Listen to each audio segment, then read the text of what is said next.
Եթե մենք Կարսի Մոսկվայի պայմանագրերի հարցը չբարձրացնենք ՄԱԿ-ի քննարկմանը, պատերազմ լինելու է։ Դա ես հայտարարել եմ Մոսկվայում 21 թվականի մարտի 15-ին։ Հաշվի առնելով, որ ոչ մի հայկական կազմակերպություն այդ 5 տարվա ընթացքում չդիմեց Հայաստանի կառավարությանը,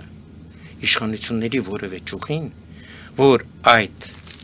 Կարսի Մոսկվայի պայմանագրերով եւ Վիլսոնի իրավարար վճիռը գործողության մեջ տնելու համար դիմի ՄԱԿ-ին,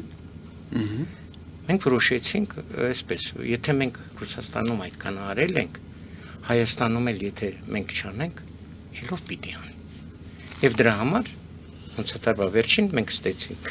համահունչ անվանումով Վիլսոնյան Հայաստան հասարակական կազմակերպությունը